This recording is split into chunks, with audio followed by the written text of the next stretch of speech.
And I will start by welcoming Chip. Hi. And big thank you for accepting to be one of our speakers in the Childhood Potential Club's live talks. First, a few words. Chip, you have been a Montessori educator since 1995. You are the co-author of Positive Discipline in the Montessori Classroom alongside with Jane Nelson. You are a teacher trainer, you are a school consultant. You have guided thousands of teachers and parents in applying positive discipline through your workshops, lectures. You served as a head of school for 20 years. You were also a teacher, you were a school leader. You hold your AMS certifications in early childhood, in lower and upper elementary. But you also worked with adolescent students. You are a father of 5 Montessori homeschooled children. Tell me more. What did I forget? Well, I think you covered the main points. So my children were all in school in Montessori, and they're all homeschooled now for high school. And yeah, that's been my biggest feat, is still raising my 5 children. And for those of you who are parents, I always joke around and say, for all the years that I worked with children, it's way easier working with your children than it is my own. So I love talking about parenting, and I'll probably share with you some of my struggles as a parent, as well as some of my successes and tools that I'm going to talk to you about tonight. So Perfect. Chip, you have prepared some kind of a presentation or a talk. So I will give you your space. I will give you your time as well here to the chat. I will be reading all your messages in the chat and I will be here. wonderful.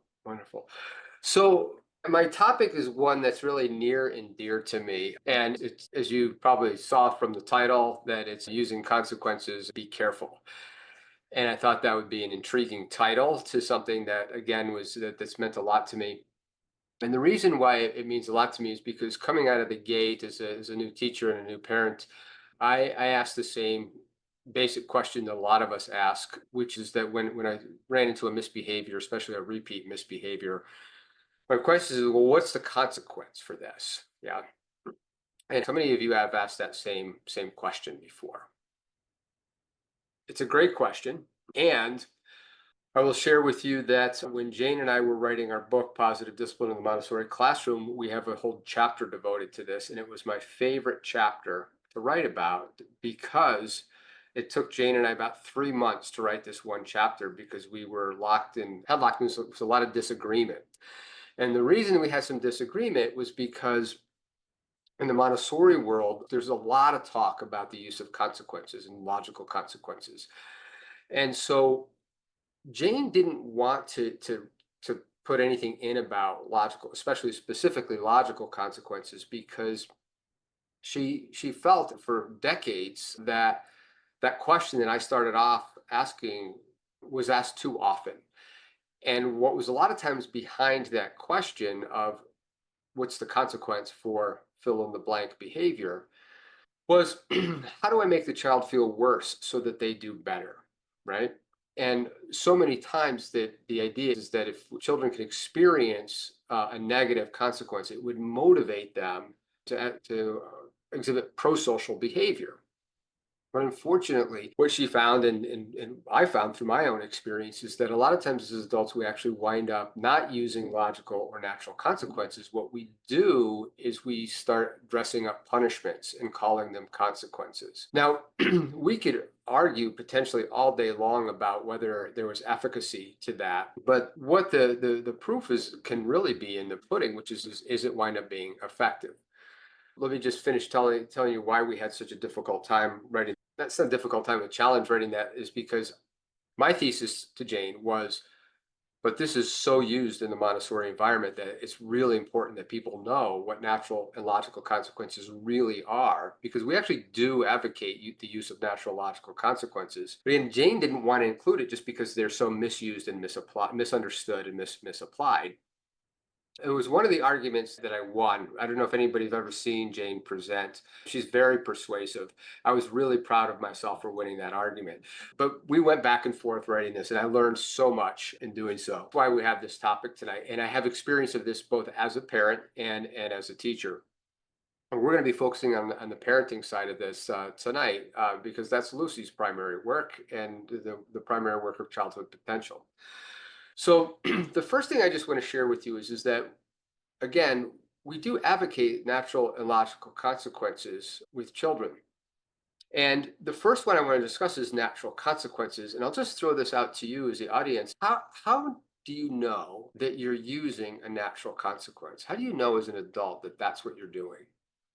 It's solving a problem rather than making someone feel bad.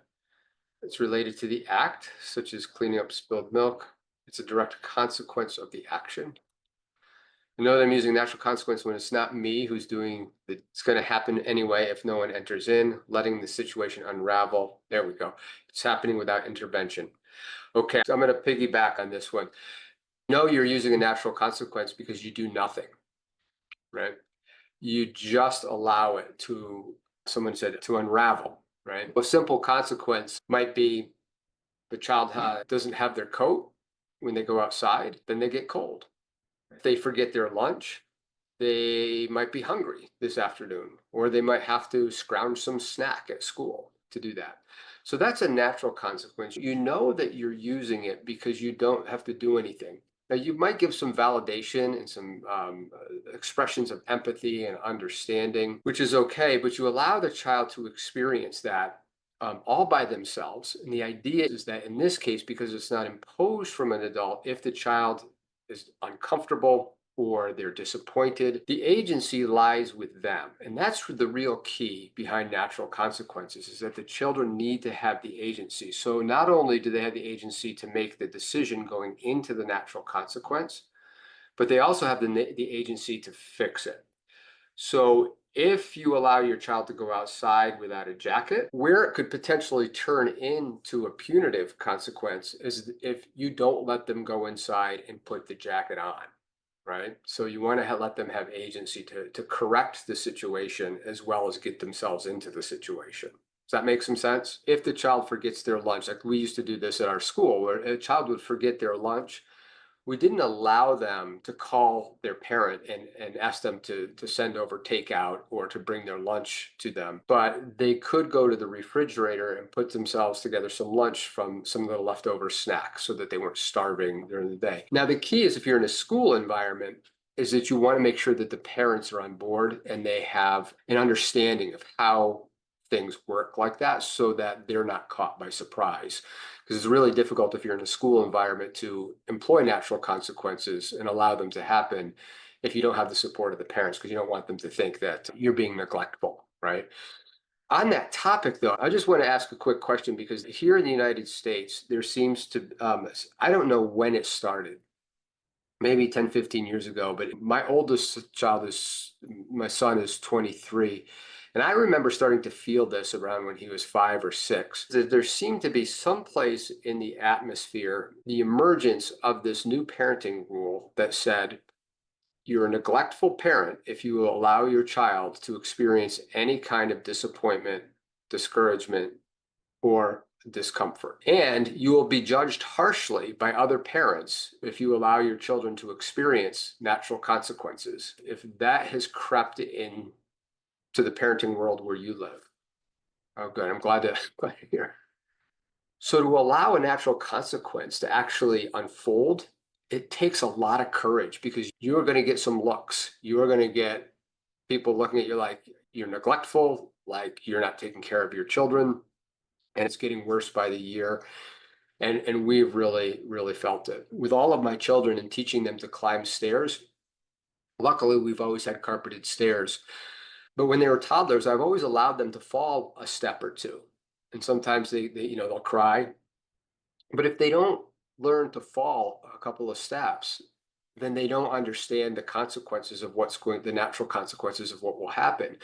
And so they don't learn to be careful. Obviously you would never let that child get hurt. So another thing with consequences, natural consequences, when you do use them, is you want to make sure that the child can absorb the consequence, right? So if I just sat back and let a toddler crawl all the way up the stairs and they come tumbling down and we're in the emergency room, that's not really a natural consequence. That's neglect, right?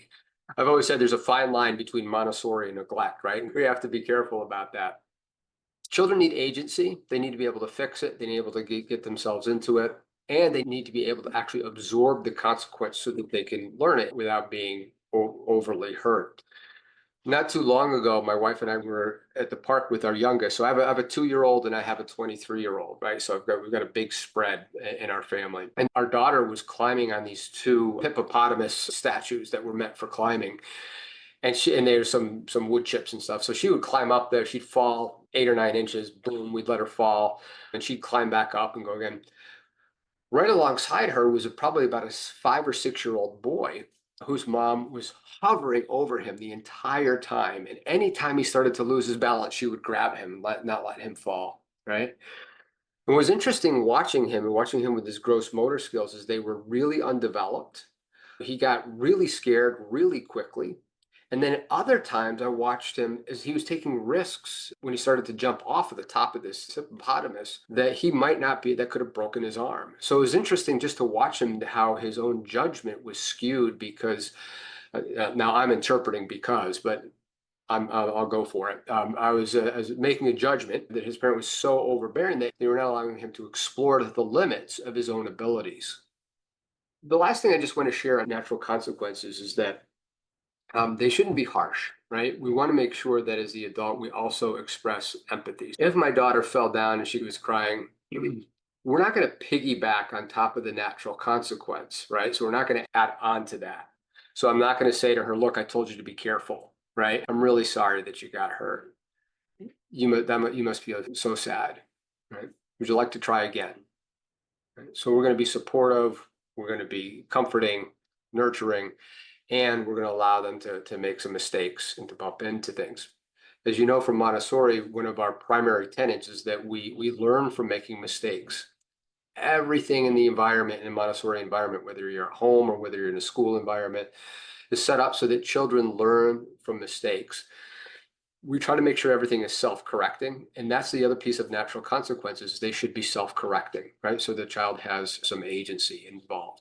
If they can't correct it, then it's probably we want to intervene at some place to be able to make sure that they can, so that they can truly learn from the experience and make adjustments. Now, as children get older, another thing to remember is the natural consequences with older children, the children should be invested.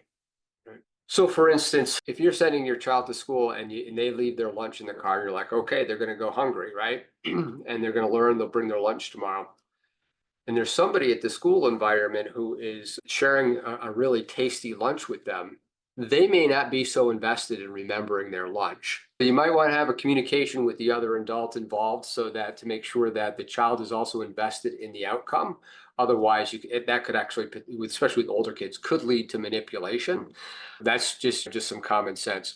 We're going to talk about another tool later on that can be really helpful with older kids when natural consequences aren't the tool to use. So let me just pause there, just ask any questions, see if there's any questions on the idea of natural consequences. Kenya says, does it work in all situations? You have to be patient. I don't know that it works in every situation, and I'll share this. The way that I look at any of the tools that I present is not every tool works for every child all the time. And the idea is you want to build a toolkit. You can use your judgment in different situations, and you'll see that things work particularly well with other children. I think natural consequences, if they're truly natural and they meet some of those criteria that we talked about, it's one of those tools that works fairly well for most children. And Mary said a lot of parents are running scared because of busybodies that will turn them into CPS on a whim. Yeah, and that's true. That's a CPS, for those of you who are not aware, at least in the United States, is called Child Protective Services. But you're probably doing it wrong if you don't have some people judging you, right? So you have any tips for tailoring natural consequences for neurodivergent children? Absolutely. So when children have behavioral or developmental or cognitive challenges, one of the key things to make sure is that you've taken time for training, right? And that you're meeting the children where they are at.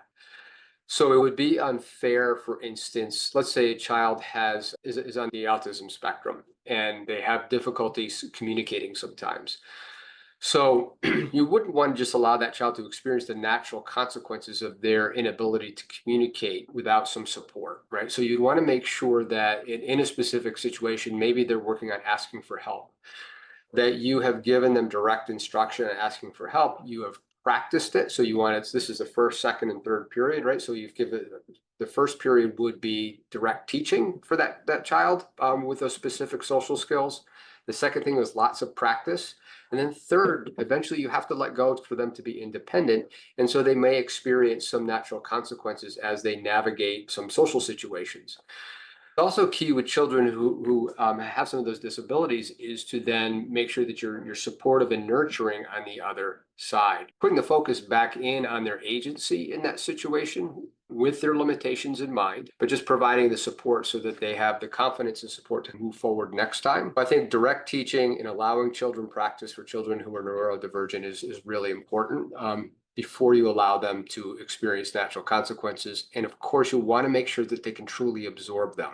And that's going to come from your observation and your understanding and knowledge of the child. It does take a little bit of courage. I've gotten some pretty harsh looks, especially on the jacket situation and outerwear. I never forced my kids to wear a jacket, and sometimes they went out in a t-shirt and I allowed it to unfold. What I also found is that their tolerance for cold was much greater than mine. So somebody asked if I could answer Ruth's questions, which I didn't see. Okay, so could you please give natural consequences for a child spills something and doesn't want to clean up?